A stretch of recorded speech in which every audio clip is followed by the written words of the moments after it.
Les princesses, bonjour.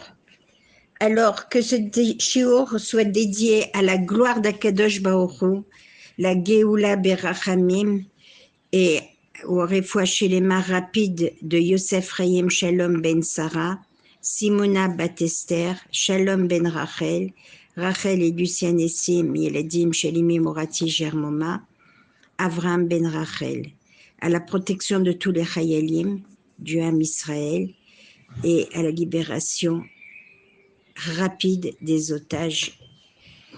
Et comment ne peut-on pas remercier Akadosh Baruch Hu pour sa grande bonté envers son peuple avec la libération de ces 4 otages qui nous ont tellement réjouis Motzei Shabbat. Alors, oui, il y a eu un des 4 otages qui est rentré chez lui tout feu, tout joie, et au lieu de le partager cette joie avec son père, l'a trouvé mort, donc il est parti à l'Evaya et il est rentré donc pour s'asseoir en Shiva. Et ce Katzin, ce père de famille qui s'est sacrifié pour que les otages ne soient pas touchés, et encore des orphelins. Mais un point un peu moins triste, comme m'apprend mon neveu, que Dieu lui envoie le refoua shelema Avram ben Rachel. Certains disent qu'ils ont été pris à Simchat Torah et ont été libérés pour Simchat Torah. La paracha de cette semaine est Nasso, Nun Shin Aleph. Chaque lettre représente le nom d'un des otages. Noah, Shlomi, Alimog, et le dernier, peut-être que je dis mal son nom, Andrei, je ne sais pas Bidjouk, voilà. Alors, au lieu de nous attarder sur la paracha qui va traiter encore du dénombrement, c'est la suite de la paracha Bamidbar, des Lévi'im, et la paracha va nous parler aussi de la femme Sota, la femme soupçonnée d'infidélité, les lois concernant le nazir. Je survole simplement pour pouvoir m'attarder davantage sur Shavuot. Aaron, comme ses descendants, les Kohanim, se voient enseigner la manière de bénir le peuple, Birkat HaKohanim. Les chefs des 12 tribus d'Israël apportent leurs dons pour l'inauguration de l'autel. Et ça, c'est pour la paracha. Maintenant, je voudrais évidemment parler de la vedette de cette fête, qui n'est autre que David Améler. Et évidemment, c'est Teilim. Tout comme tout le monde le sait, il n'y a pas d'arme plus puissante que les Teilim. D'où Neged-t-il Teilim. À la place des bombes, des tirs, des pommes, il faut lire les Teilim. Et malgré tout, David Améler a eu plein d'épreuves, d'humilité. Il avait une reconnaissance infinie envers Akadosh Baruch Hu, car son existence même est un cadeau. David Améler aurait dû mourir à la naissance. Adam Arishon, quand il a vu ce que David allait écrire, il lui a offert 70 ans de sa vie. Adam Arishon a vécu 930 ans. Il aurait dû vivre 1000 ans. On peut penser que sur ces 1000 ans, on peut donner 70 ans.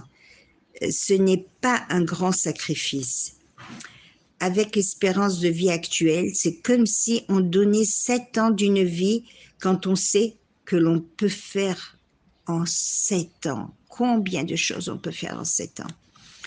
Le nombre de mitzvot que l'on peut accomplir. Chazal dit que c'est en fonction des valeurs et de ce pourquoi on est capable de se sanctifier, les jours de notre vie, donc ces 70 ans, en valaient la peine. Raphaël Hirsch nous apprend que les Teilim doivent être prononcés avec précision. Le but est de provoquer en nous un bouleversement intérieur dans notre cœur. Comment arriver à ce sentiment? Vous devez vous poser la question en prenant conscience de leur effet. En préparant notre cœur, les Teilim permettent de détruire tous les anges destructeurs et ainsi permet à notre Tefila de monter. C'est pourquoi on conseille avant de commencer la Tefila de Shararit le matin de commencer par des Teilim. Comme ça, on a des chances que notre Tefila monte jusqu'au trône céleste. Une arme la plus puissante jamais créée. Et David Ameller les a écrits par nivoie, par prophétie. Les Teilim traduisent la parole d'Akadosh Baruch Hu à l'homme comme si Hachem nous dit voilà ce que je veux, ce que j'attends de vous. Réciter. D'ailleurs, aussitôt récité, ça devient une tfila. Les paroles d'homme récitées vers Hachem nous a donné les armes les plus puissantes pour combattre et pour accomplir des merveilles. Seul un cœur meurtri comme David Ameller peut inclure autant de force. C'est à nous de travailler notre cœur, à partager les souffrances de notre prochain, à ressentir sa peine, sa détresse, sa tristesse, afin de donner de la force à nos mots et la puissance nécessaire à nos Teilim. Juste pour imager ceci, je voudrais vous raconter une histoire qui a été vécue, peut-être que vous la rappelez plutôt. Elle a été entendue de la rabbinite Avramov Teila. Une femme travaillait à Tel Aviv et habitait à Jérusalem. Un soir, alors qu'elle rentre chez elle, il y avait comme d'habitude beaucoup d'embouteillages sur la route. Dans sa boîte à gants, elle avait un livre de Teilim. C'est bon qu'il y ait un livre de Teilim toujours dans la voiture, ceci dit entre parenthèses. De même, une boîte de tzedaka par protection. Prise dans ce bouchon, elle s'est dit « Je vais lire un peu de Teilim jusqu'à ce que le trafic reprenne. » C'est pas rare. Elle était habituée qu'il y ait des bouchons, mais cette fois-ci, ça prenait plus de temps. Quand elle a pu avancer, elle a constaté qu'il y avait un accident. Elle continuait à réciter les Teilim en priant à Kadosh Baruch Hu que tout se passe bien avec cet accident, qu'il n'y ait rien de grave et que la personne accidentée s'en sorte. Amen, Ken Yehi Ratzon. Elle continua son chemin sans en parler à personne car c'est malheureusement fait partie de son quotidien. 3 mois plus tard, elle avait une réunion de parents d'élèves à l'école de sa fille. Il y a une femme qui s'approche d'elle et lui dit « Bonsoir, je peux vous parler en privé ?» Bien sûr. Elle lui dit « Je veux vous remercier ». Alors cette dame, un peu gênée, ne se sentant absolument pas concernée, « Mais on ne se connaît pas ?» ?»« Oui, lui répondit cette dame, « mais moi je vous connais. Il y a 3 mois, elle a eu un accident et vous êtes passé sur le chemin de Tel Aviv, Yerushalayim, n'est-ce pas? Oui, bien sûr. Vous faisiez des Teilim? Oui, bien sûr. Eh bien, sachez que je suis la femme qui était dans l'ambulance et que j'ai été déclarée morte clinique. Et comme les milliers de personnes qui ont vécu cette expérience, Mon âme a quitté mon corps, mais il y avait des paroles de Téhilim qui venaient de votre voiture. Et ces mots de Téhilim ont raccompagné mon âme dans mon corps. Voilà la force des Téhilim. Quand une âme quitte un corps, elle voit tout. Lorsque l'âme s'en va, il n'y a plus de barrière pour elle. Quand cette femme, dont sa neshama est sortie de son corps, elle a vu les Téhilim qui la prenaient et remettaient sa neshama dans son corps. Les Téhilim, c'est être conscient du pouvoir infini. Notre cerveau ne peut pas être conscient. C'est très clair, avec reconnaissance et joie en chantant envers Hachem de ce cadeau puissant, exceptionnel, donc à vos Téhilim, mes princesses.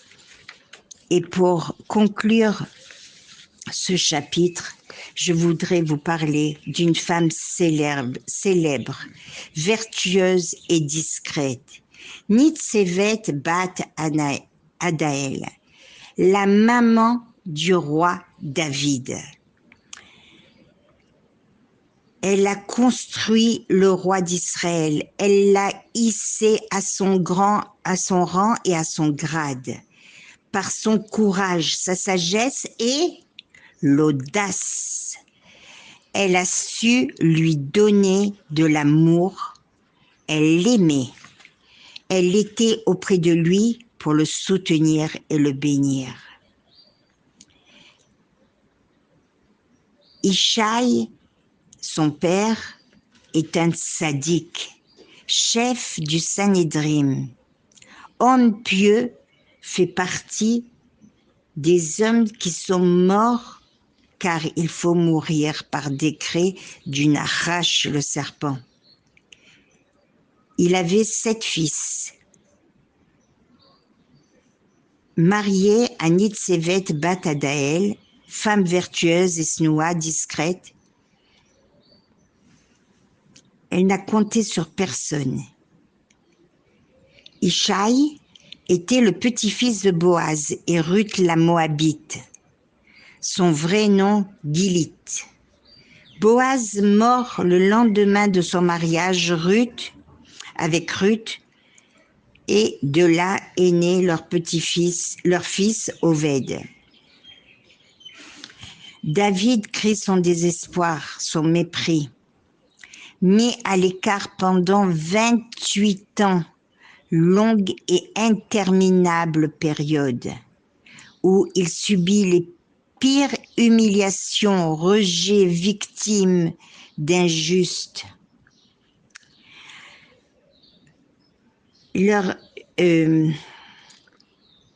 Où en étais-je?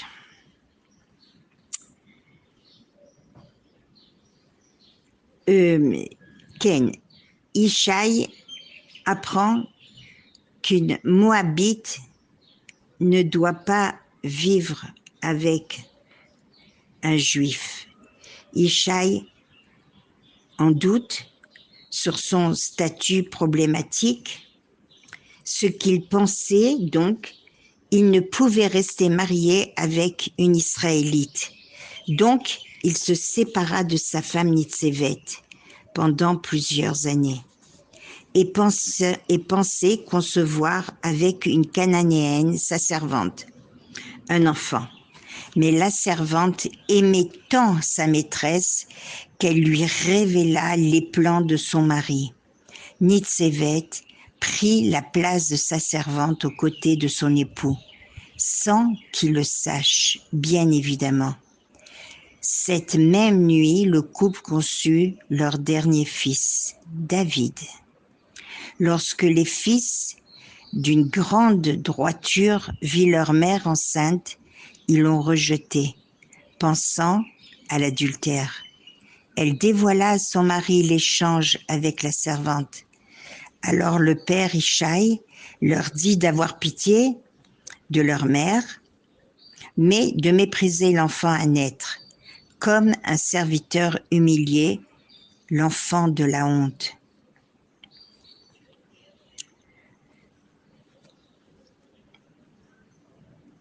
4 hommes sur terre n'avaient jamais fauté et sont rentrés dans le Gan Eden directement.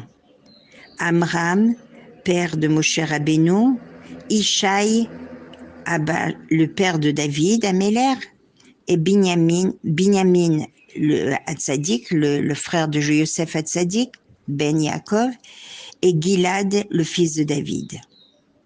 Gilav. Alors, il y avait 2 clans dans la famille, le père et ses fils, et Nitzevet aux côtés de son fils David. Elle le protégeait, elle le réconfortait au moment difficile. Son fils David était berger de Ishaï. Et toutes les missions dangereuses étaient pour David. 28 ans après les tempêtes d'insultes et les torrents de moqueries, le prophète Shmuel arrive à Bethléem pour oindre le nouveau roi d'Israël. Tous pensaient à l'aîné Eliav, prestance d'un roi, mais Hachem rejette cette proposition et demande de ne pas se fier à l'apparence. L'un après l'autre, tous ses fils défilent devant le prophète Shmuel, mais aucun n'est retenu à la déception de son père. Le roi ne sera pas son descendant. Mais voilà que Shmuel insiste. Tu as encore un autre fils. Akadosh Baruch Hu m'a dit de prendre un de tes fils. Il lui dit, il me reste que peut-être David. Et c'est là qu'il fut appelé. David ne ressemblait pas du tout à ses frères. Il était petit de taille, ses cheveux roux et ébouriffés. Lorsqu'il l'approcha, l'huile d'onction qui était dans un récipient se mit à bouger comme bouillir. Aux yeux de tous, siman qu'Akadosh Baruch Hu l'avait choisi, et il fut oint.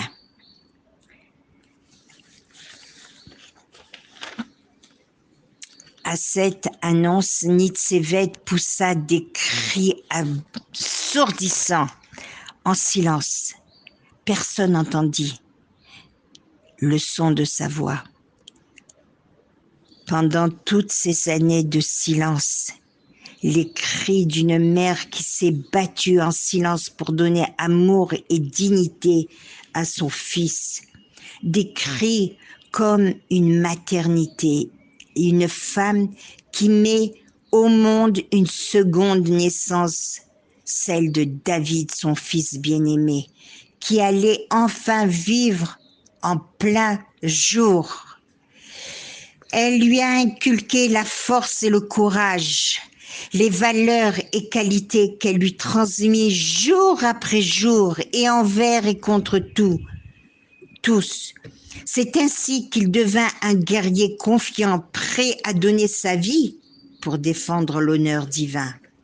Plus que tout, Nitzevet lui a appris le Kohar à Tefila. C'est ainsi qu'il communiqua avec Boré Olam. Maintenant, on comprend la ségoula de dire Nitzevet bat Adaël 17 fois après Birkat HaShachor tous les matins et ensuite de faire une demande. Lorsque tout le monde semble nous rejeter, nous piétiner, En Iyush, pas de désespoir, levons la tête, être digne de se tourner vers Akadosh Baruch Hu, le Tout-Puissant. Les Teilim, le Sefer écrit par David, fils de Nitzevet, grande dame, elle a eu 7 fils. Les desseins d'Hachem sont impénétrables. Très bonne fête de Shavuot, mes princesses, et très bonne journée.